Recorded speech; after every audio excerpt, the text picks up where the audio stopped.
All right. Let's see here.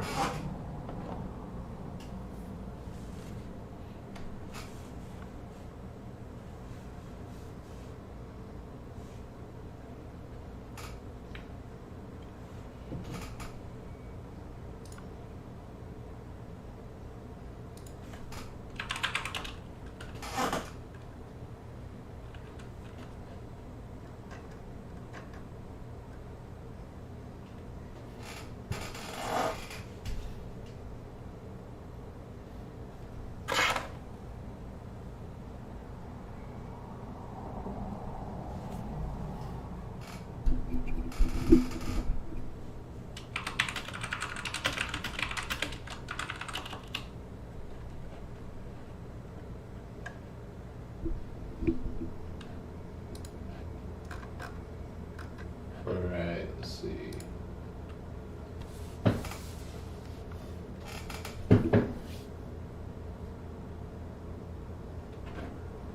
Just give everybody a minute to hop on here.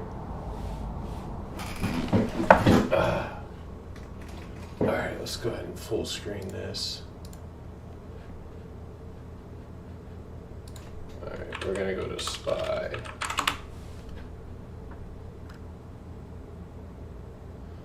So, looks like for the day, and I'm gonna go ahead and pull up my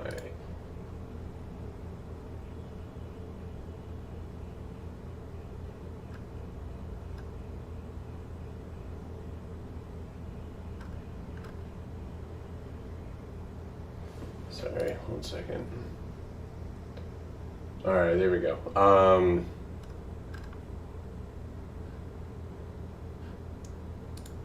So ending the day, we're gonna go over major ETFs, all that good stuff. Let's see here.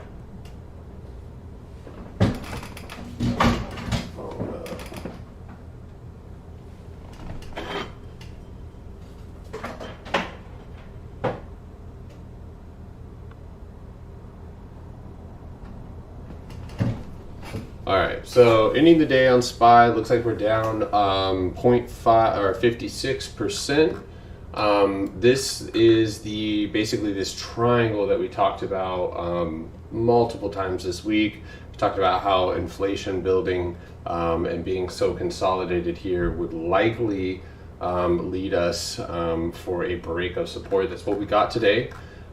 We did end up making and if you look at the chart, we ended bullishly overall, even on the hourly.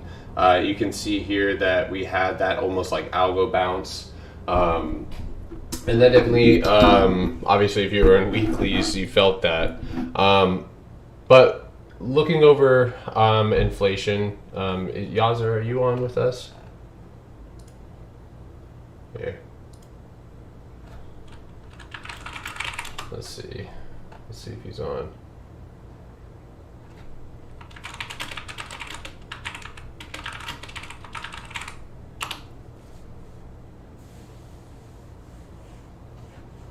So anyway, looking at the inflation news, I know some people are thinking this may be some type of green light. I'm not buying it quite yet.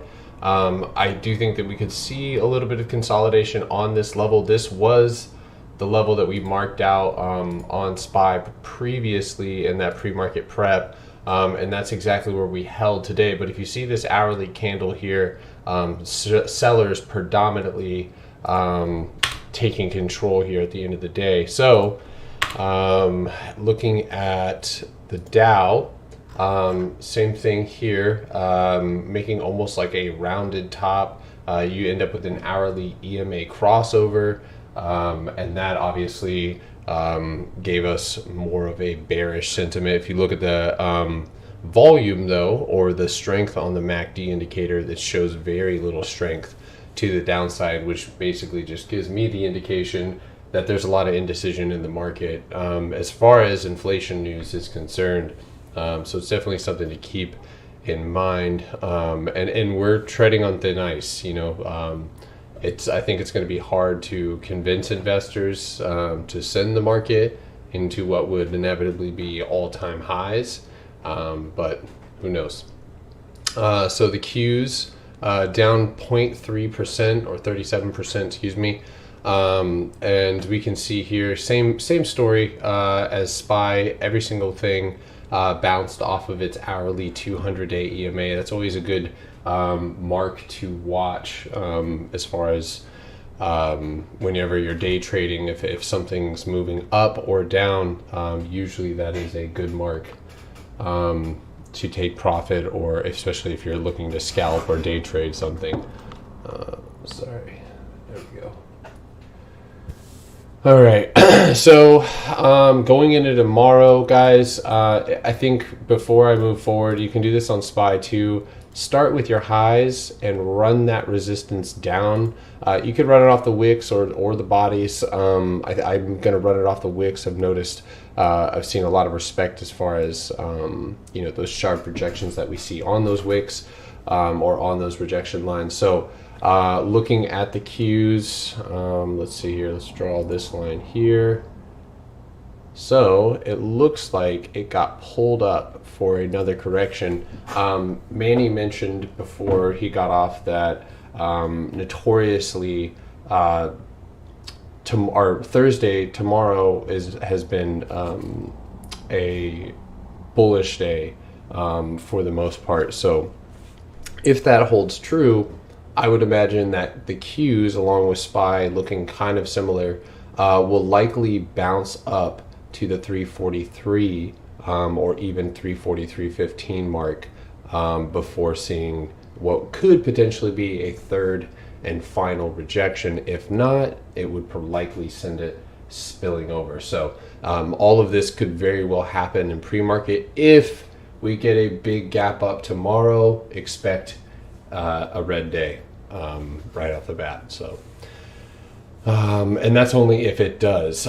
We could see 3 more bounces, which means that we could see choppiness. We also have quad witching or triple quad witching. That's going to affect the market as well. So what's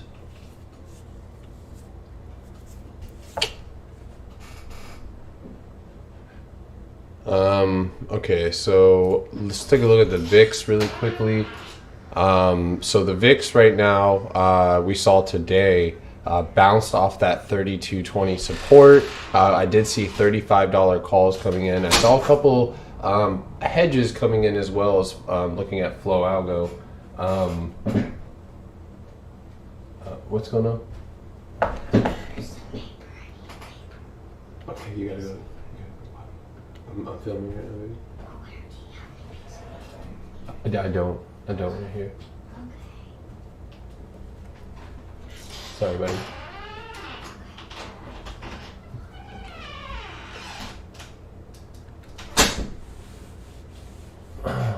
Okay. So anyway, VIX bouncing off of what looked to be a relatively strong daily support. This one just keeps. I don't ever play VIX or VXX because or really VIX either, because it's just you get these massive wicks up and then wicks down. But did see a lot of flow, which means we could see bearish continuation going into tomorrow. So let's look at IWM. We saw a lot of put flow yesterday for that. This one actually doesn't look terrible. Try not to be biased here. The support though that we did have on IWM did get broken. If you go look here on this chart, you can see that. We'll go to the 4-hour that we did end up breaking. You can see pretty strong drop, and then today just sitting flat. So definitely a chance for a retest on IWM past 230.70, potentially around 233.41, or if it breaks the 50-day EMA on the 4-hour, you're likely to see the 226 mark by tomorrow. So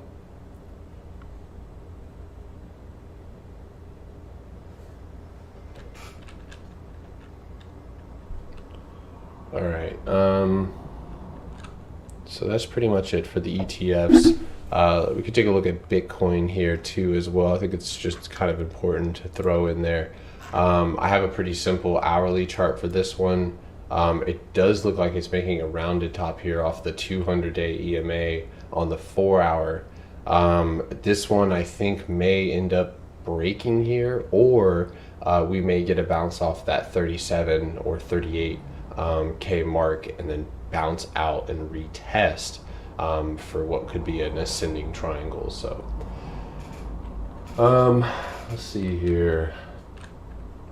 So I cannot tell you how happy I was with today's MaxR trade.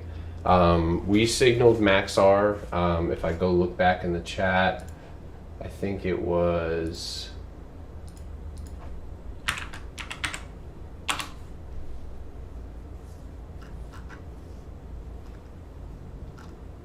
see here.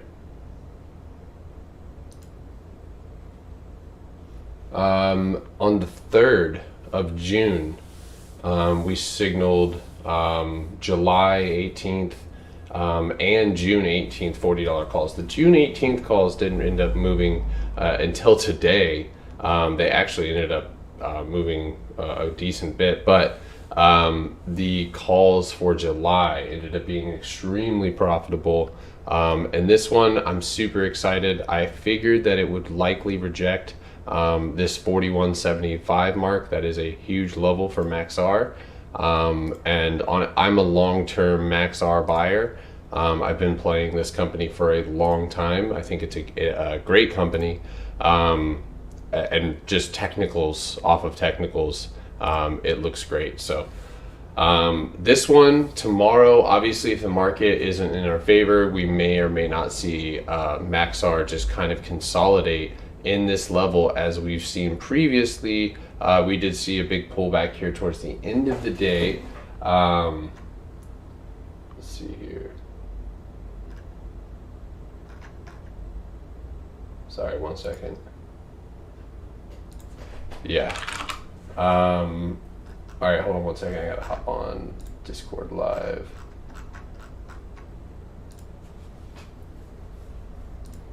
All right, Atlas, you on? Not yet. All right, well, when he gets on, we're going to talk a little bit more about inflation.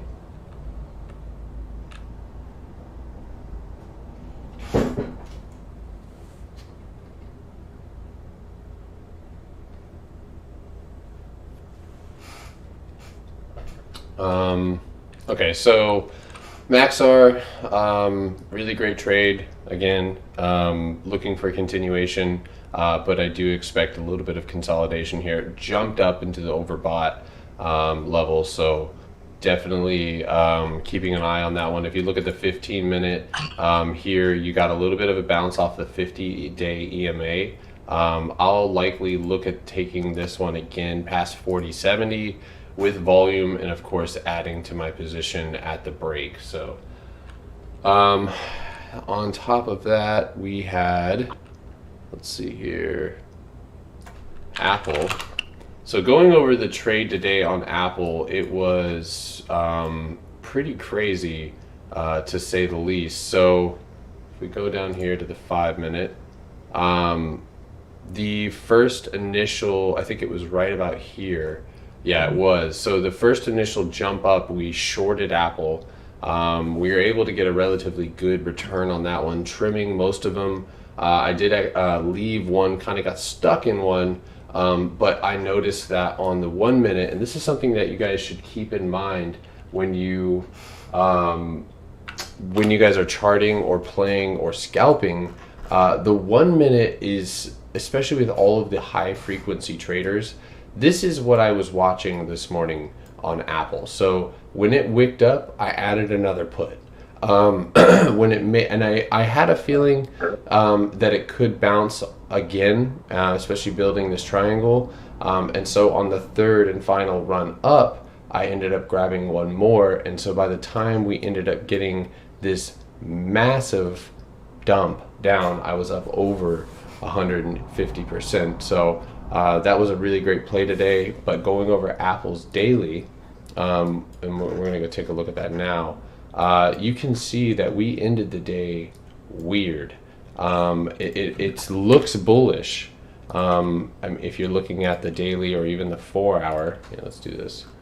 So if you look at the 4-hour here, you have a dragonfly doji that forms right after that dump in reaction to the Fed meeting with Jerome Powell. Of course, we expected some volatility, but the fact that Apple is so close to its daily resistance, seeing that buyers are so present at this level, even though most of the inflow on in the markets is to the sell side at the moment, we're seeing what could end up being a breakout, and it's really crazy, guys. If you guys watched the first video that I put out on Apple, I literally talked about how this pocket right here would be likely where we could see Apple trading for quite some time. And that's exactly what we're seeing. So tomorrow we could see another pullback. Even though this is a dragonfly doji, it doesn't end up really, I mean, the volume was substantial, but everything else, RSI, the MACD indicator, both of those are still telling me that there is still more downside to be had. You can see the 4-hour and 9-day moving average curling over, showing obviously sell or weakening momentum. So we have seen Apple make really substantial highs and then just flat pan. So tomorrow, expect for a potential bounce off of that 129.35. If Apple gaps up anywhere around 130.50, and it breaks into the 131 range, then I guess we're back with the bullshit for real. And more or less like temporary bull market. But we're also looking at hitting the 135 level if that ends up happening. So I'm going to take a break really quick and hand it over. Just a few questions. We'll ask Yazzer a few questions. I have a few questions from TikTok. Are you on now? Alice? Yeah, I'm on. Okay. Alice is on. Okay. So I'll go over kind of. So I didn't get to watch the entire Fed speech, and I did get to see some notes and kind of read what the overall press was putting out. It's interesting. So right now, essentially what is going on is there was some forecasts from people on Wall Street, the hedge funds, the institutions, saying that in early 2023 we would have a federal funds rate increase. And one of the things that Powell kind of tried to come out and say, and obviously he knew the market was tanking, right? I think that he had to have known that the market was tanking when he was giving his speech. And as soon as he had said that, the 2023 is definitely a far from certainty that they would raise rates, I think that's kind of what caused the market to rebound so quickly, and to see some strength in a lot of the big names. But in all honesty, if you want to talk about inflation here, it's not an easy topic to handle. And I know that I've been in the camp of transitory inflation. Here's the thing, right? When you talk about, if you look back to like 2018, 2017 timeframe, when we were talking about inflation, it was mainly driven by the trade war, right, between us and China. And it was mainly commodity-driven inflation, which inflation in one area causes a ricochet, or not a ricochet, but a domino effect of inflation across everything, right? It's not going to just affect one thing and stay isolated. That's typically not how inflation works. Yeah. Eventually trickles everywhere. The issue that we have right now is that the inflation, I don't think it's necessarily being driven by the Fed's printing of money. I think that's part of it. Okay, so let me phrase that so people don't take that in a wrong way. I think that is part of it. I think the other piece is that companies are having to raise wages on the hourly pay scale. So people who are paid hourly, they're having to raise wages there, and that's what's driving a lot of the overall inflation that might not be transitory, inflation that might not be reversible.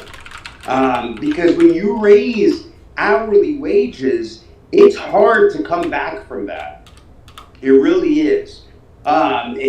Once you raise hourly wages, especially in industries where it's a service style economy or a manufacturing type of economy, you're going to have to stay consistent. And then you're going to have to provide a 2 to 3% merit or compensation increase year over year. So you put inflation on top of your inflation. Now, you never call that 2 to 3% inflation because it's merit driven or merit based. But this situation is slightly different than looking at the trade wars where we were seeing inflation. And that's because it's being driven by the source, right? Whereas people's paychecks. Right. If you have to bump up people's paychecks, the reason you're doing that is because you can't get enough labor. And here's where I go back, full circle, is yes, it's definitely has to do with the printing of money, but it's mainly because of the amount of unemployment people were receiving. I think we got to a certain point where we depended on that unemployment as a country for too long, and the amount of unemployment was maybe a little unhealthy to not promote people going back into the workforce. I'll give you a great example. A friend of mine works for a company called 48 Lumber, and they're essentially your Lowe's version for contractors. That's what they are. And he's a recruiter, he hires people that would work out in the lumber yard or work inside the store. He has been keeping a tally for me, and I've asked him to keep this tally of the amount of people that have told him that they're not going to take the job because they make more on unemployment than they do taking the job. Now, remember, this is not normal unemployment. This is the inflated unemployment that has the the federal government's supplemental unemployment bonus attached to it. So ranging anywhere from $700 a week total in some states to up to $1,100 a week in certain states, right? Total when you look at state plus federal.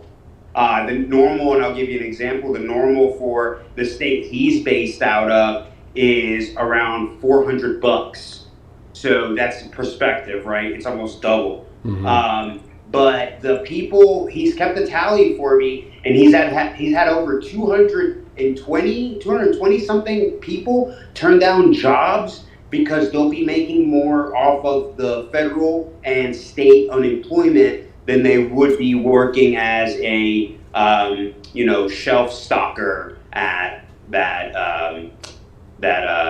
parts and lumber yard. So I think that's what's really driving the majority of inflation here, that the Fed and the government is fearing is not going to be transitory. So that's kind of the issue there, and we'll see how it's handled. And if we can't deal with it in the right manner, and I think part of that is honestly starting to diminish those unemployment benefits. And I hate to say that because I know some people do struggle to find jobs, right? But at the end of the day, for the overall economy, that's important. The tapering and the quantitative easing, that's a problem in itself, but there's a way to unwind that to where it doesn't cause permanent inflation, where the inflation does become transitory. And here's one thing I'll say: outside of wages, so inflation that's caused by the quantitative easing from the Fed, I think that can be reversed over a 2 to 4 year period.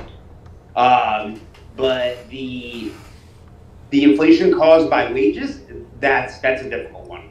That's a difficult one. I don't know if that's irreversible. Unfortunately, or reversible. I'm sorry. I don't know if that's reversible. That's a difficult one to really discuss and talk about. And unfortunately, with how connected our markets are to inflation and interest rates, it could be that the only way to do that is to try to raise interest rates, but it ends up putting you back into a situation where you might, end up seeing a slight recession or a small pullback in the economy, and you just kind of have to gauge it. And one of the things that people are saying is that there's still a lot of cash on the sidelines, especially for the stock market and the bond market. And they're saying that, if the Fed raises interest rates, you're going to see a large pullback. But is all that cash that's sitting on the sideline going to jump in and buy that dip? Or is all that cash going to just stay out of the market in general? And they're anticipating there's $1.3 trillion in supplemental cash that could inflow to the securities markets. So it's going to be a really difficult summer, I think. The one meeting that we should all be on our toes and really, be reading to see what signs and what type of indicators the Fed chair is giving, and other people that work for the Fed, is the Jackson Hole meeting. And the Jackson Hole meeting, I think, is sometime in August, which is August 26th through 28th in Wyoming, Jackson Hole. If we are going to have any tapering, they're going to signal it then. And you can expect a very, very wide pullback. And it's not going to be, I think value is going to not be as affected. It's going to be affected, but nowhere near as affected. Financial sector should do well, but growth, tech, anything like that will definitely be hurt. So definitely be on the lookout for signs prior to the Jackson Hole meeting, which is August 26th and 28th of this year. Interesting. Yeah, man, there's, unfortunately, this is, I want to say, what, is this, well, here, let me ask you this question. If they decide, everything's cool for now, do you think that the stock market moves up, just in your opinion? If inflation is, tapering, and I don't know, what is your opinion on that? So, that's what he said today, and that's what caused the rebound. Right at the end of the day is where he said, it looks uncertain that we would raise rates in 2023. Him saying that caused the rebound. The only problem is that I think that the big hedge funds and the institutions are going to read that as a signal to slowly pull cash out. I don't think they're going to bleed the market. I think they're going to slowly pull cash out to where you don't notice the pullback. You know what I'm saying? You notice it's definitely a pullback, but you're not like, oh, this isn't a sell-off. It's nothing. And they'll probably rotate to value, because when they rotate the value, they won't see as much pain. That's what I think is a possibility. Do I think institutions and hedge funds are going to stay full position like they are now? No. Do I think they've been full position since the big tech pullback we've had? Also no. Do you think that people like Paul Tudor Jones saying they're going to go all in on inflation trade? I think there is. I think there is people who are going to do that, because there are. So him and what's the guy's name that owns PSTH? I'm blanking on his name. I just forgot. Yeah, Bill Ackman. Yeah, Bill Ackman. I think Bill Ackman and him and a couple guys kind of in their wheelhouse are going to go long on major inflation trades. And those are going to be the things to watch over the next couple of days. We got to get like a basket of equities together that we can figure out like what are these guys going to really be playing, because that's what might get moving. What, like inflation? Equities that would do well in a market where inflation gets rampant. So Things like I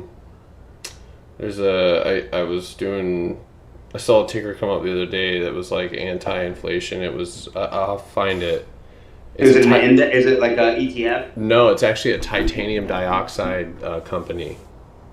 Okay, nice.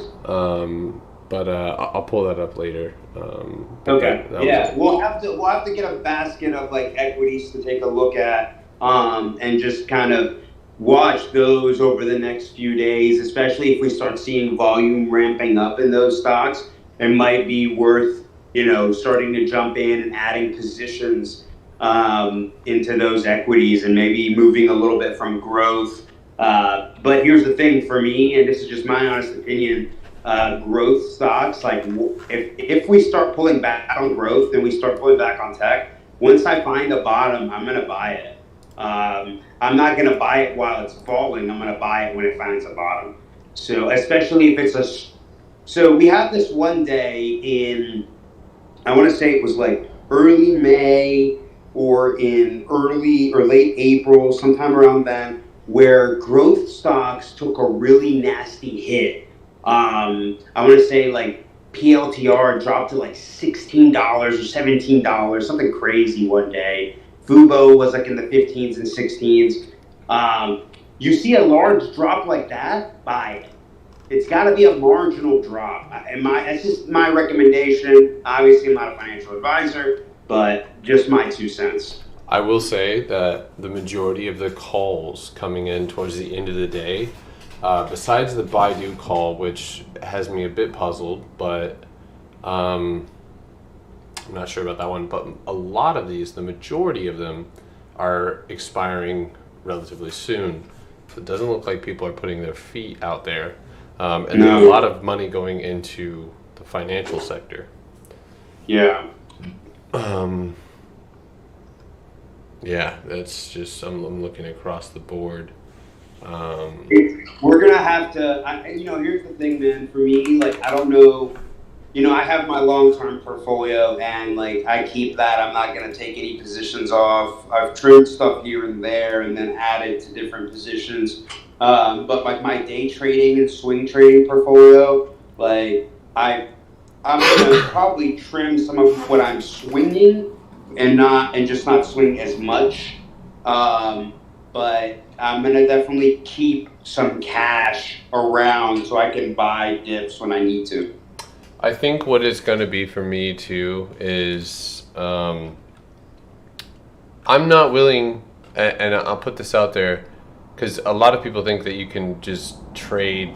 Like, I mean, if you could find a play every day, yeah, something moves every day, but most of the time, not everybody's looking at the exact same stock, so you're not going to get it right every time. But it's not a bad idea if we start seeing things like we did in November, or the kangaroo market, that type of thing. That's where we just need to sit. It's better to sit on cash, or if anything, sell premiums. Open up a spread or something like that. But I don't know. I think that and especially looking at the charts in correlation with the news. If you guys, and this is not just Apple, but look at Apple. I mean, everything looks, you could say it looks relatively bullish here, but in my opinion, sure, rates aren't going to go up, but inflation in itself, and like just getting that that meeting out of the way and seeing investors' initial reaction, the market's riding on like a hairpin trigger at any point. And so when we're so consolidated, especially on Apple and a lot of other stocks, on their breakouts, right? So they're like at breakout range, where Apple could end up running back up to 135, like absolutely, but if it has EMA crossovers, everything would tell me that this looks bullish. I mean, if you go to the 4-hour, everything is oversold. The MACD is losing a substantial amount of strength. So I mean, like, if I can't put my thumb on it, I'm not going to put my cash in it. So I'll wait and see, where investors take the market, because you already came into this meeting with fear of the reactions or the results of the market or of inflation and stuff like that. So I think it's just like, if you're playing with certain amount of positions or a certain percentage of your account, maybe trim that down.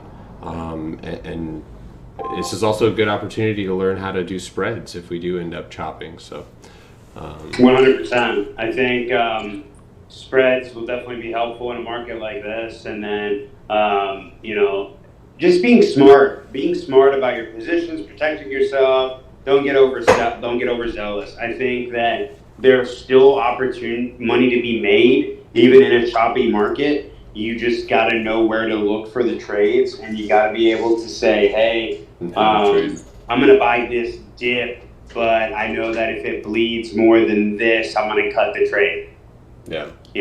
Follow your risk management and just be smart about it. Wow, guys, I didn't even look at Tesla's chart even once today. But if you guys, so this is exactly what I mean. And Tesla, more than likely, I'm placing my bet to the downside on Tesla at this point. It's got a descending triangle. It rejected that top half. So, I mean, and then take a look at Apple for me. I've been obviously tracking Apple all the time, but right. I think sometimes and then I'm a proponent of this, but like a lot of times the chart sets up the news. Look at CCIV. They consolidated into like the sickest little wedge, starting all the way back from February till now, and then they just boop, pop. The chart literally set the play up, and so that could just be, maybe it's confirmation biased, and I've set up my own conspiracy theories, but. With Apple, I think it's definitely going to be like a used type of play. It's going to get this thing out of its position. It's got an interesting setup on the daily. It's like almost a double inside day, and they're like diagonal from one another. But Apple, if you look, man, it's setting up like a nasty double bottom. It's a weird one, but it's there, right? It's got to go up. The chart's got to go up to 135. That double bottom to be confirmed. That's actually a triple bottom. If you go and look at the 4-hour, you get 1, 2, 3 bounces. I did a video on the triple bottom breakout. I see it now. Yeah, because you have them all at the same level, is pretty much confirmation on that. But Apple likes to rebound out of these type of patterns. You can see it before, and that's what I mean. Like, look. So I don't know if you're on YouTube or if you can see the YouTube. I'll just send this in the chat. But here, let me send this so maybe you can see what I see. Yeah, you'll have to send it. I can't see the YouTube if I'm on the chat in the Discord trying to talk. You're fine. So take a look at that chart right there, and this is what like Apple's currently in. And if Apple ends up, obviously, if the market moves up, like we're there, we're at breakout level. But if you look at the RSI in that same picture, it looks like the last downtrend. So, I don't know. That does, dude. That looks like the last downtrend, but on a slightly smaller time frame. Right, because you have the more consolidated price action. Yeah. And so, it's just my opinion, but I think that I may look at taking like September, like 125 puts if we do get a rejection. At this point we end up trending down, but it's so hard to say at this point, and put because naturally I think the market needs a pullback, right? Everything, it's too much fear. Everything is expensive. Everything is at all-time highs. at that point, it's like, all right, like it's not an if or if, it's when. When does the market pull back? So I don't know. So I was talking to Manny yesterday in the chat, and Justin, I think. Either Manny or Justin. I think it was both of them, actually. And I said, the way Tesla is setting up is almost like Elon Musk is going to come out with some crazy news, or this thing's going to fall. And I don't know, man. Like, every time, like, the chart looks on Tesla like it's going to really, really fall. Like, remember that pennant or that triangle that I had? Remember that day I texted you and I was like, dude, swing Tesla. I had no idea the S&P announcement was coming out that day. Yeah. I don't know, right? And I texted you and I said, dude, swing Tesla. I had no idea the S&P announcement was coming out later that afternoon. Yeah. I wouldn't have known. Like, how would I have that information? It was a support bounce. It's the news. They said, exactly. Yeah, I remember that. It was a support bounce, and I said, okay, here's what went through my head. I said, we either bounce here and we bounce really hard, or we break through the floor. And I was like, you buy 2 contracts, you buy them long, maybe you hedge it with 1 put, you got a 2-to-1 going there, and you cut whatever is going in the opposite direction. And in after hours, like an hour later, we see Tesla gapping up like a $50-$60. And this thing, it opens up, and it just opens up like $80, up. And remember when it was going to split? It was in a triangle as well, and it was getting ready to fall. Right before the announcement right before it looked like it was getting ready to fall out of the triangle, he comes out with a split announcement, Tesla rockets. Yeah, absolutely. So it looks like it's back in that position to make a move. And then here's the other side of the conversation too, man, is that like there's people who believe like this is nothing. Like the bull run, this is no bull run. This is a joke. They think like the bull run, like this is a a skip in the park. They think the run is going to be insane. Yeah. So it's hard to be speculative about stuff like this, especially with how inflation is and the tapering. But at the same time, like I don't want to be biased, because when I'm biased, especially when I've been biased to the downside, I've missed out on some great long opportunities. So I'm trying to be as like, hey, let's look at the price action and let's look at what's being said on the news today. Even though the news in itself can lead you to have a bias, you kind of have to try to read between the lines and look at multiple sources to get a good understanding of what's going on. Yeah. Well, with that, and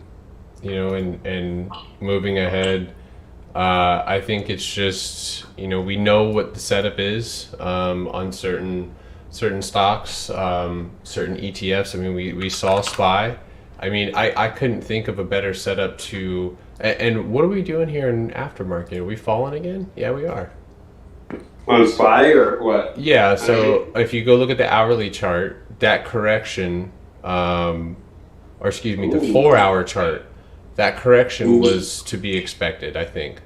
Anytime you see SPY very rarely. Look at actually. So let me show you this initial fall on SPY, and it's a little bit reminiscent.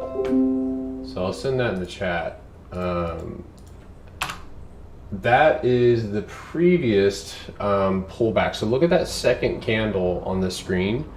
Those of you in the Discord on YouTube, I'm looking at this candle here.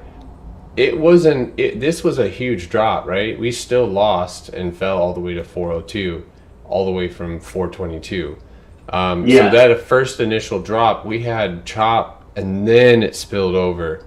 Especially, obviously SPY having that catalyst. Right now, my price target, man, for SPY is, I would just put it right at 4.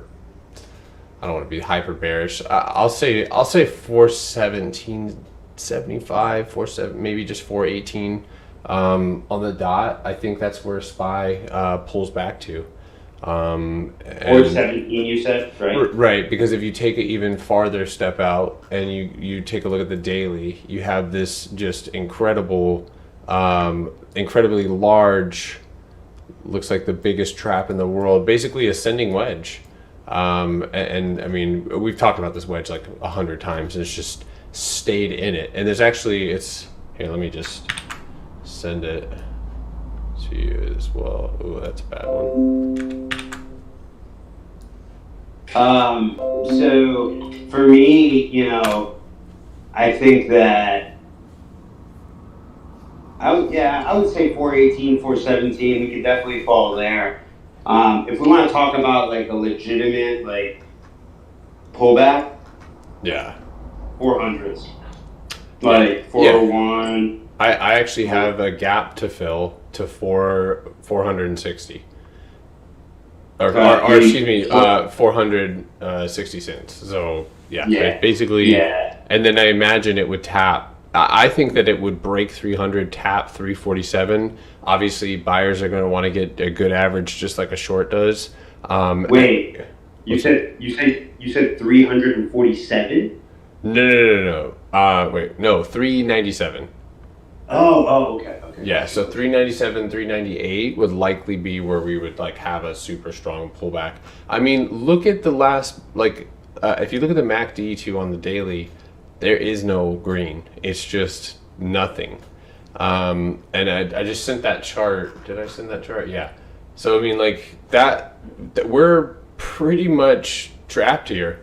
We're really tightly consolidated. So the next move, whatever the catalyst may be, is going to take us down. So, and honestly, what I'm really paying close attention to is who's selling what.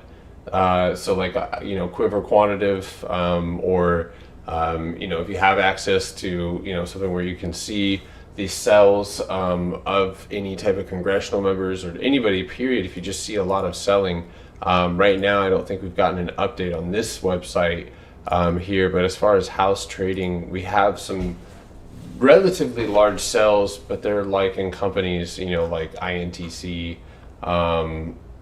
but I mean, still a lot of buying going on. A lot of EXAS. I don't know if you've heard of that ticker. EXAS. Exact Sciences. Yeah. It looks like he bought that on 615. What is it? What do they do? I do exactly science, the exact version of all science. Oh, it's health tech. Interesting. 3 to 5 years on and off. Sorry. It kind of looks like a cup and handle here a little bit. Yeah, I can see that. I'm interesting. Perfect. Interesting chart overall, though. Actually, yeah, I'm about to post it in live trading. We'll compare. This thing's been around since '02, publicly anyway. Exact Sciences Corporation. I've never traded this ticker. I don't know much about it. I'll have to do some digging. What's the market cap? It's got a $20 billion market cap, so it's a decent sized company. Oh, it doesn't. It's got a, and I bet you this thing's got a large float too. I bet you it's got a really large float. It had a huge correction. Yeah, that thing above 131.50, and that thing should have a breakout. What's the float on that? I'm looking up. It's I just triggered the bot. Let me see what it brings back.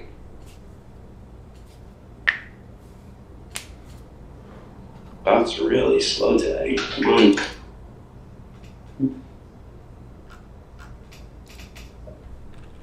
Okay, well, there we go. All right. 167 million shares. Yeah, that's not a small float. So that takes quite a bit to move it. But you can tell volume on it is never really impressive. But look at that after hours buy today on the 5-minute. Somebody came in with some deep pockets and bought that thing up. I imagine it's the same thing. Yeah. It's been happening over the past like 2 or 3 weeks.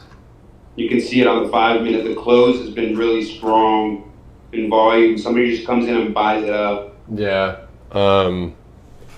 Let's see. Oh, look at the 5.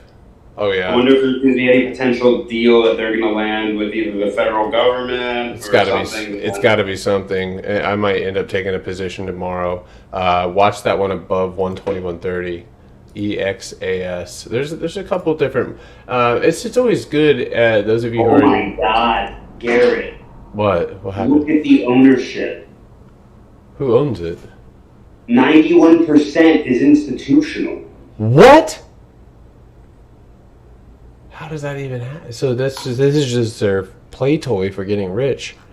Well, I mean, I don't think anybody's like. So a lot of times when you see institutional, man, it doesn't even get that. Those shares don't barely get traded. They just sit there. It's hard to like say. I think anybody who says definitively that the market is going to crash likely doesn't know anything about the market, because at the end of the day, the market's meant to go up, and you see how much effort our government and Federal Reserve puts into keeping it up. So you don't want to bet against them. Obviously, like I take short-term bets against like SPY when it comes to chart patterns. I mean, I can't ask for a better setup to the downside on SPY, but what's up? Here's my thing. If anybody thinks, here's my personal opinion, if anybody thinks that the market is going to crash and like... The crash? No, maybe a correction, maybe a bear market for a time. Maybe a 3 to 4 month bear market. Remember, bear markets, a true bear market, and a lot of people always think of it completely differently. A true bear market doesn't last a day, it doesn't last a week. It's typically over a 4 to 8 week period minimum. Okay? You can have that. That's definitely possible. We've had that multiple times in the past. I want you to go look at the SPX. I want you to go look at the NASDAQ. I want you to go look at IWM and zoom out to as far as possible. Tell me when you see the market go down and never recover. If that's what you believe, then you're just, right. I don't know what to tell you. Right. Because obviously you're not going to listen to anybody else, because the chart itself says it. Yes, the market goes down. It will ultimately come back. If you don't believe it, you're going to get left down there. Have fun down there. Yeah, and I mean, if you look at it, like, there's never been a move like this. Like, if you look at the weekly chart, like, and maybe I'm just looking in relativity, maybe I'm too zoomed in. But this type of, the only time I see that is back in March. You know what it looks like? It actually looks a lot like April of '98 and September of '98. Look at go back there. And let me actually, I'll you know what I'll do? I'll chart it really quick, and I'll just send it. Look at, when you get a chance, look at February of 16 all the way to January of 18. So $100 run. Now, obviously, it's a longer time period. And this picture that I'm going to send, and those of you on YouTube, this is what I would define as a bear market, right here. Yeah. I mean, you could even call it a correction because it is very sharp in its bounces. But at the end of the day, and it makes a beautiful inverse head and triple bottom inverse head and shoulders here to send it on its way. But if you look at this chart, and I'm going to send it here on the live, look at this chart right here, Atlas. Are you posting it in? Okay. AT&T for a dividend stock.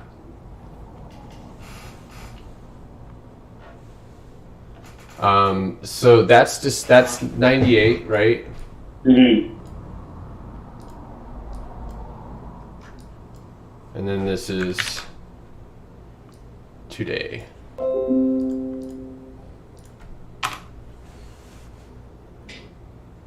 So yeah, definitely it's there, man. It's I should tweet like that. I said, it's going to be interesting to see how this all plays out. I mean, yeah, that's our job, is to try and just react in the correct manner. So we're just going to try and do just that. Son of a biscuit. 100%. I think, look, you can predict the market so much, but you can't predict all the news unless you have insider information, or you know somebody who works at the Federal Reserve. If you know somebody who works at the Federal Reserve, please message me, because I would love to pick their brain. Yeah. And we can all buy puts together. But other than that, you're not going to be able to say, I know the market's going to crash today. No. Like, that's just, people, I'll say this, people have been saying the market's going to crash. Since the market started. Exactly. Since SPX made a new high. SPX made a new high when? My God, SPX made a new high in August of 2020? People have been saying the market's going to crash since then. No, I'm sorry. We can have, I mean, if you want to call, like, COVID a crash, call it a crash. But it came back. I don't even call that a crash, man. I call it like a flash crash. Yeah. It's so short. Like, how many weeks did it last? 1, 2, 3, 4. 4 weeks before we found a bottom. And the 4th week, we found the bottom. So, I mean, a flash crash is typically shorter, but yeah, okay, a nice correction. Yeah. And it wasn't a correction due to interest rates or a correction due to something in the economy directly, but it was by a pandemic that was going to indirectly impact the economy, right? Yeah. But we're all just sitting here in Jay Powell's hands, waiting for him to make a call. He's cradling us. Yeah. I love you, J. Powell. I mean, I don't care what happens as long as something happens. Yeah, I mean, for me, as long as there's movement in the market in one direction or the other, I'll trade it. I don't care if it's down, up, sideways. I don't mind sideways. I prefer down or up, but sideways will work as well. It's just not as lucrative as down or up. So I just posted those comparatively side by side.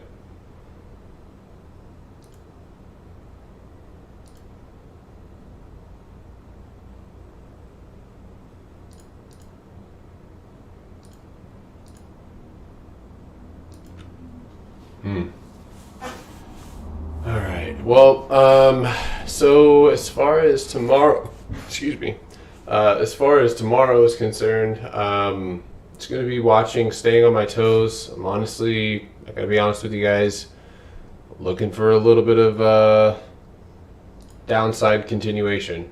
I am expecting a rejection here on a couple different stocks, but then again, we could see just a little bit of chop. So we know where we're at on SPY or on Apple. I will make a video on some of these stocks tonight. So if you guys follow me on YouTube, you guys can check them out there.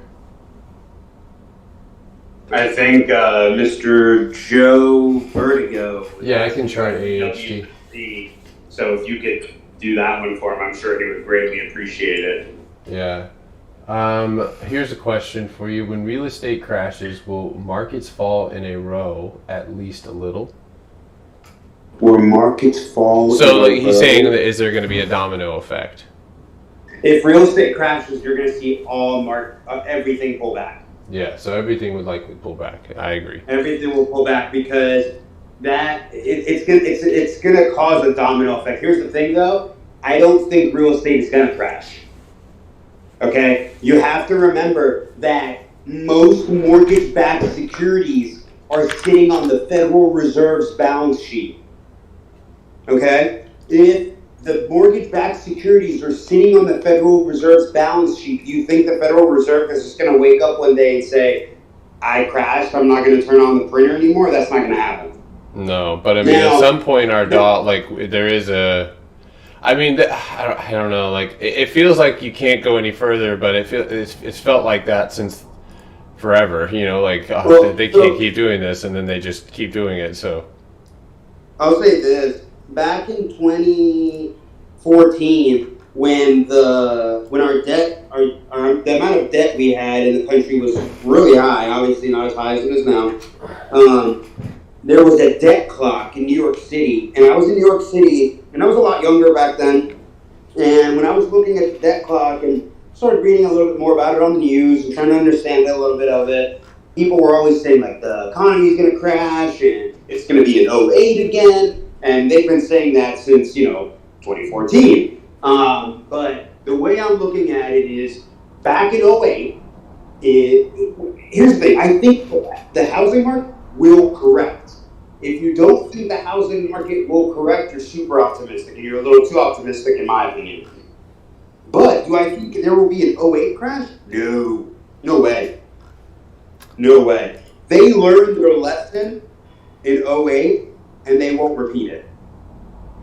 They're not going to let that happen again because they saw how much impact it had, not just on the U.S., but the global economy. Yeah. Here's the thing, guys, and a lot of people don't forget to do this, and they forget to put this in their perspective. A lot of people will blame another country for what's going on in our economy. Remember, and I'll give you this great example. Let's talk China. 50% of China's revenue generated by the United States. So if the person that makes up 50% of your money for you cannot make up that revenue for you anymore, what's going to happen to you? Right, exactly. And that's important. I mean, it's I don't know, man. It just seems unsustainable. It is. It's unsustainable, and it's a very complex machine. For me to even assume that I know 50% of it, and a small piece, and what I understand is a small piece of all the nuances. I would say maybe like a jack of all trades, but a master of none. Because some of these, you can dig into some really, really deep rabbit holes. And Sean over here made the comment about the commercial real estate market. Sean, I agree with you. Commercial real estate is a huge issue because the amount of people who are working from home. But recently there was a white paper released by, it was Amazon and somebody else, a guy from Amazon, former employee of Amazon, and a guy from Microsoft or somewhere else, big tech company. And essentially what they're focusing on doing is buying up office buildings and office space in cities where people are working remote, and then when they buy up those floors, right? Let's say they buy up the 60th floor of whatever building in Chicago. They're going to turn that into a miniature distribution center, and it's going to focus on housing products that are the heaviest ordered for that area. And so now, instead of having Prime next day, you're going to have Prime 1 hour on these 200 products that miniature distribution center might house. Yeah. I mean, that's on it. You know what? I that's something that I've never understood about a lot of business models. Like, I mean, actually, so it's actually picked up from bread companies. I don't know if you like Sunbeam. They can't ship bread around the country. They have little tiny bread companies, and that's how they supply certain cities and towns. So like Amazon doing stuff like that, like, good God, dude, that's gonna be crazy. You're gonna order Amazon, it's gonna it'll just be there like immediately. Exactly, but it's gonna be those 200 or 300 products that are ordered the most for that neighborhood or that town or that city, whatever it may be, right? Now, here's the thing. Not every single piece of office space is going to turn into a miniature distribution center. To think that, I think, may be a little bit foolish. But, there's going to be repurposing of some of these locations. And there's some stuff that's not. But I will say this. Some of the work I do is around commercial real estate, and the leasing is through the roof. Like, I can't get a competitive rate. When I'm talking to landlords, I can't get a competitive rate. When I'm building business cases, like, everything is just through the roof. Like, I have to pay top dollar. Yeah. Thank you, work from for luxury. So real quick, those of you asking about AHT, this one looks relatively simple to track right now. I know that you guys play this one quite often in the chat, right? Ashford Hospitality. Yep. Yeah. I'm in it long. I averaged down today, actually, and yesterday. But other than that, I haven't really done much to my position. My target is 8, and once it gets close to 8, I'm probably going to trim most of my position. That makes sense. We bounced a strong support today. That support is from June 8th all the way back to June 3rd. So if you look back to June 8th and June 3rd on the 1 hour, you'll notice that's exactly where we bounced today in pre-market. And then we recovered the rest of the day. I have it in this really, really clean channel here. Let me post this in live trading. You'll like it. Let me send it to you. So take a look at, oh shit, I just put on languages. So take a peek at that. So pretty simple. I think tomorrow you get one more leg up. So watch Ashford to go hit 615. Past 615, and this is the, let's see, we have one, I guess you could just say that's the second bounce. So Ashford could go make one more low around $5 even. And that would be, that actually would be a pretty strong support. And that's where I would think that you would get a third and final bounce in this channel. So you could potentially break out. What do you think of that channel, Atlas? I like it. No, yeah. You can definitely get one more and then break out, or just continue to kind of just stay within it. But it's a good channel. I mean, it's you can tell it's respected those trend lines pretty well. Right. Yeah. Definitely staying in trend, and I think when you get that break. In fact, I'd be willing to bet that there's a moving average here on the resistance on a higher time frame. I wouldn't be. What time frame is that? The 1 hour? Yeah. So let's see here. It might be our. What is that moving average that you guys use? The HMA. Right. Yeah. Exactly. It might be the HMA. Not on the daily. The HMA is really far away on the daily. But it's actually right above my 20-day simple. Not EMA, but SMA. It's right above my 20-day simple right now.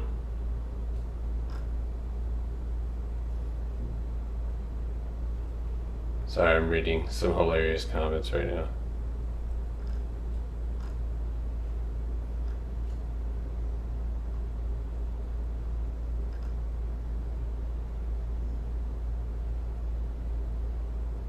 Damn, that's crazy.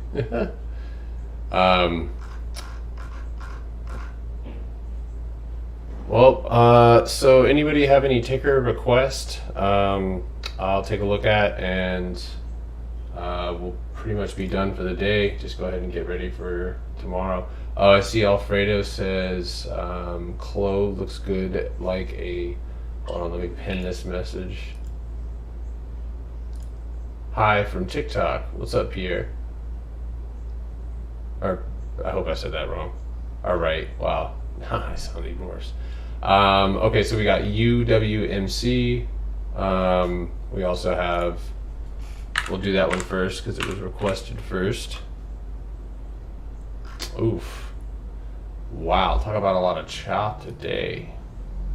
This is amongst the meme stocks, if I'm not mistaken. This Which ticker? UWMC. Yeah, so when Rocket runs, it runs right after. Give it like Rocket, you'll see Rocket running, and then you'll see this run as a sympathy, like within 5 or 10 minutes. Yeah, so it looks like absolutely very little volume today. Usually when I see this type of movement, it looks like someone's trying to get a better average.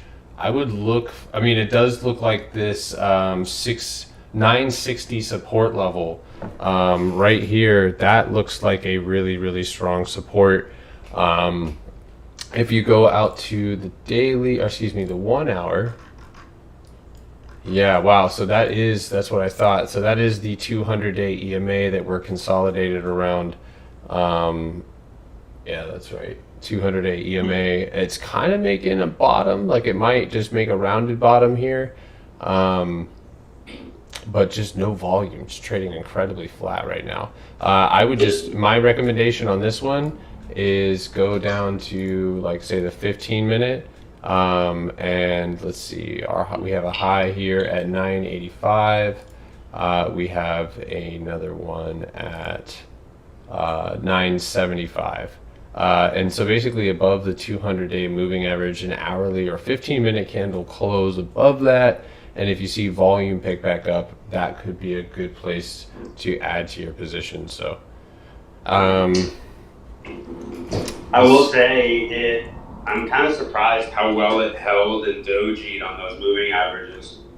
yeah, very, very much on the daily. You've got, and if I'm not mistaken, that is usually a reversal pattern, and that's happening on the 9-day moving average, which is your bullish moving average. So I would imagine above or at this wick fill, you have a very small a gap, I guess you could say, to $10 that you could fill. But the MACD doesn't look that great, I will say. The MACD and RSI are a little steamy, so it may need to consolidate in this range a little longer. But obviously, this is, if it's a meme stock, it's due to pop whenever, however. So. It was a SPAC. It was formerly a SPAC, so they still get all the heat for having warrants and stuff like that, unfortunately. Clove. So here's the thing with Clove, and I'll give you guys a quick rundown on that. Clove obviously had its whole entire squeeze and all that with AMC. It's not a bad company. I was stuck in it for a while, and thankfully through the squeeze, I was able to take profit. I was pretty heavy into the trade. Had well over, I think at one point over 1,500 shares, close to 2,000 shares at one point, and I had a pretty high average. I ended up averaging out down throughout the whole entire process of it falling, and then selling covered calls when I could to try to recoup some of those losses. But I will say, Georgie, no, it's not cool. But I will say, somebody wrote something about shorting Clove, but it's a joke between a friend. But anyway, I will say, fundamentally, I think Clove is a decent company. I think Hindenburg, with his short report, was kind of full of crap and was looking for holes, especially when he was talking about the Department of Justice investigating them. Look, if you look at any insurance company, especially health insurance company, they have all been investigated by the Department of Justice. Yeah. And you have to remember that Clove, the majority of the revenue that's generated by Clove is paid out by the federal and state governments. If they're not doing what they're supposed to be doing, they're not going to get paid. Yeah, the chart. The federal government's not going to pay them. The chart too, man. 1181. There's a gap. I think it finishes filling there at the 50-day EMA. So I would imagine you'll see that gap filled, and then maybe you might bottom out there. If you bottom out there, you have earnings in September. You could start running back up too, but it is above the range that people thought it would ever get to. I mean, it ripped. I mean, it went to all-time highs and more. So. Right. No, it blew through all-time highs, but. It said RLLCF. I think that Clove. Here's the thing: if Clove gets back, not saying that this is what's going to happen, because I am assuming there's a lot of bag holders still out there in Clove. If Clove gets back to the 6s or 7s, I will be reloading Clove. Let's just say that. because I think it's going to start to get some movement to the upside again once it gets back to the 6s and 7s.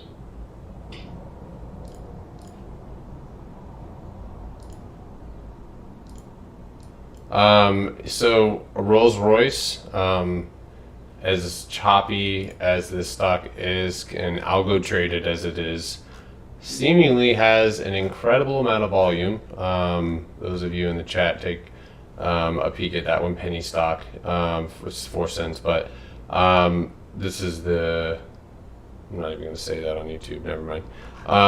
This is an ascending triangle, pretty basic triangle. You just need to break above that red line. You need to pay attention to the volume. That needs to step up just like you did here, and you should see new highs. Otherwise, below this yellow line here, or the 50-day EMA, you would likely see this thing reverse, because unfortunately ascending triangles are traps as well. So what is our opinion on JPOW today? Seems like the market could be okay with his slight tapering. I think that's unfortunately we did go over that. If you're watching this, hop on our YouTube. That way you can rewind it. We go over all of that stuff. But also you guys it's a little bit easier to interact as well as holding a camera. But we you know, all in all, it's hard to put that bet. We have to wait for the investors' reaction. In my opinion, I think that we're due for not a crash, but a correction, or even just a temporary bear market.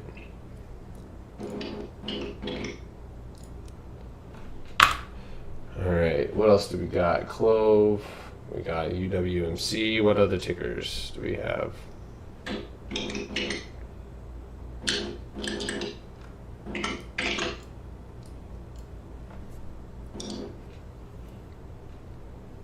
Transumer is saying Snap. Snap, oof, yeah, this one.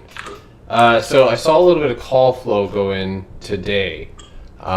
This one, it did what everything else did. You can see I actually had a falling wedge that previously tried to break out, wasn't able to do so, and so fell back in and then fell below, and now consolidating right under here underneath this. Yeah, we'll look at Cleveland Cliffs. I saw some flow for them today too. But some consolidation here on this 9-day moving average, right? And you can see it's really well respected, that angle here. So I would draw a trend line here, and so you can see it's obviously a triangle, and then at the break of that yellow line you'll likely see continuation, and that's on the 15-minute. Looking at the overall picture here, it gets a little bit worse, unfortunately. So on the hourly time frame, you have multiple EMA crossovers to the downside. So you have the 9-day moving average, the 20 and the 50, all moving down and crossing the 200-day moving average on the hourly, which is most of the time going to give you a pullback. And we talked about how this channel, or rising wedge, if you will, ended up being the reversal pattern that we thought. We did see that cup and handle. It did run into new highs, but pulled back, and now looking to potentially bounce at this neckline. If the market does end up trending up, I would imagine that Snap starts to build a head and shoulders. So I got a request for Figs and Cleveland Cliffs.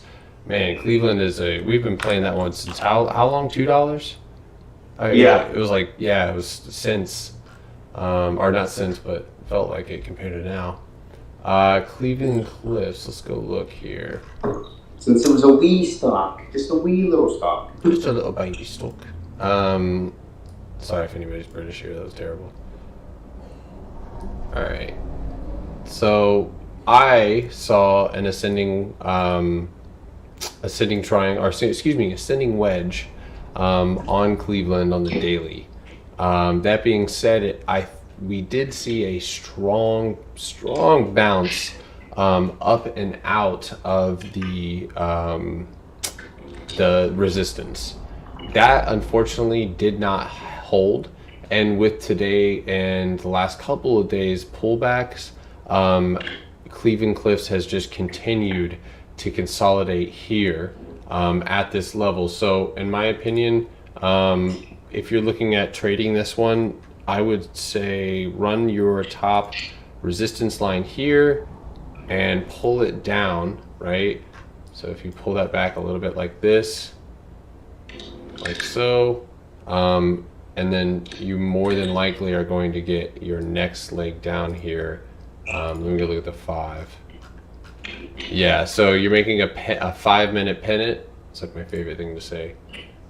And boy, you could not get any more consolidated in this pattern. So yeah, I would just be expecting, unfortunately, another leg down, and I would say below the 22.15 mark would be where you could start edging into a position to the downside, and then at the break of 22, you'll likely see some new lows. So here's that chart.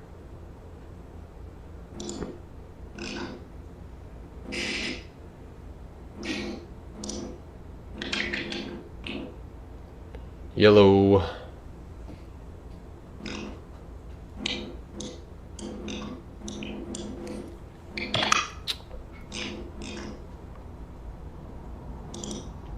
Yeah, I bet you buying the dip on Roblox. The second one was pretty fired too, but yeah, this morning's dip, not bad. So yeah, of course, Dr. Drew. Are you really a doctor?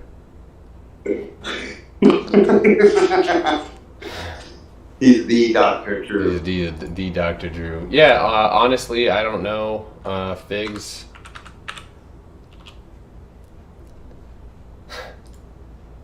Honestly, I don't know. That's my answer. No, just kidding. All right, so figs. I feel like I heard of this before. This is obviously a new IPO. Yeah, Fig Newton. I'm not sure. This looks okay. So daily, you're not. It doesn't look like you really got enough data here to really piece together a full picture. But I do see a baby support. Little baby support here, right here. And so there is a reasonable chance that you could have, and I'll draw this speculatively. I can't say that word sometimes. There you go. So speculatively, I would expect a pullback again, potentially to the $32 level. Like I said, it's a little bit hard to tell here, but you did end up getting a relatively harsh rejection at this point, and now making a bear flag. You can see it's a pretty obvious bear flag here. Biggity bear flag. Bear in the big blue house. Bear in the big inflated house. There you go. That EMA is so cute. Just a little baby EMA. Yeah. But hey, Aaron, it was great talking to everyone. Hope you guys enjoyed some of the insight on inflation, some of the stuff we talked about. Unfortunately, I have to hop off for the remainder of the evening. So good trading and good luck tomorrow, guys. Take care. Talk to you later, brother. Take care, man. Talk to you later. Thank you. All right. Just looking at figs, lower time frame, below 30, looks like the break of 34. It looks like you're going to end up trending back down. And I think that, yeah, so it looks like I was accurate with that support line. Let's pull that up a little bit. There you go. So that looks about on the money. That might be pre-market action, so we could even, we'll leave it there. So more than likely, you're going to see a pullback here on figs. So let's see here. What else do we got? We got Adidas.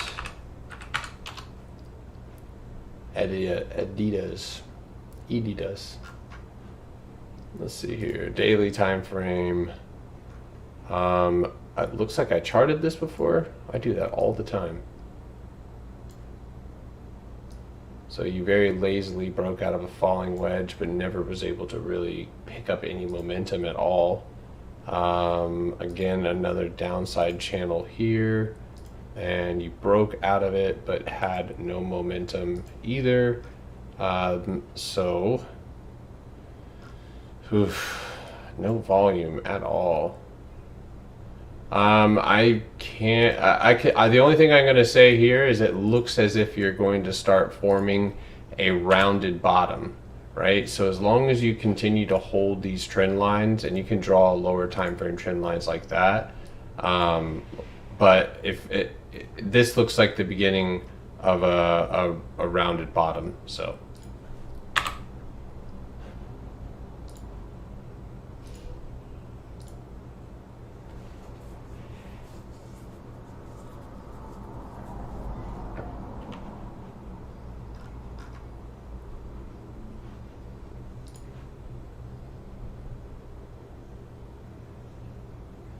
Yeah, of course.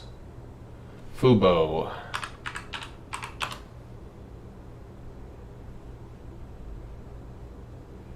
All right, thanks everybody on TikTok.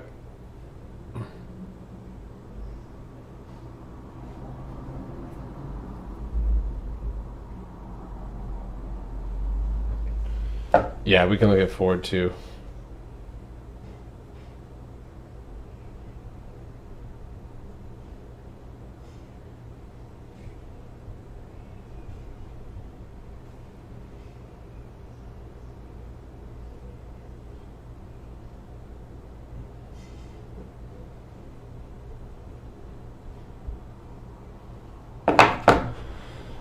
All right. Yeah, so I would just keep an eye on that bottoming out support here. So I'll draw a little arc for you, but might be a good time to start gathering an average.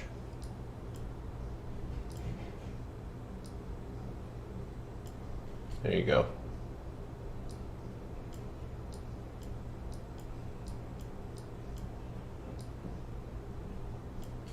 Alrighty.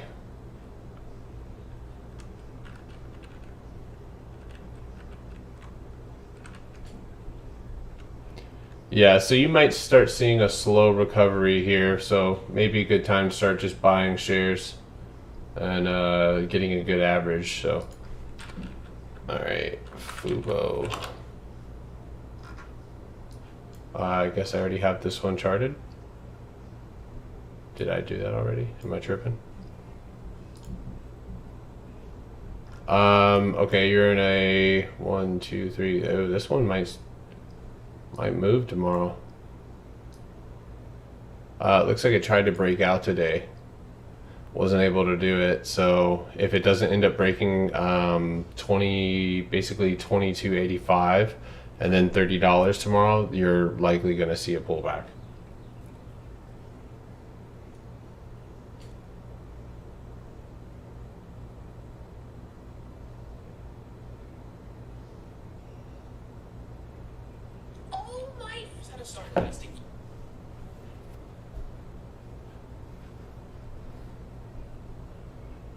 Yeah, I know, right? So anywhere below break of 27.50, we'll see Fubo likely go down and test 26.65.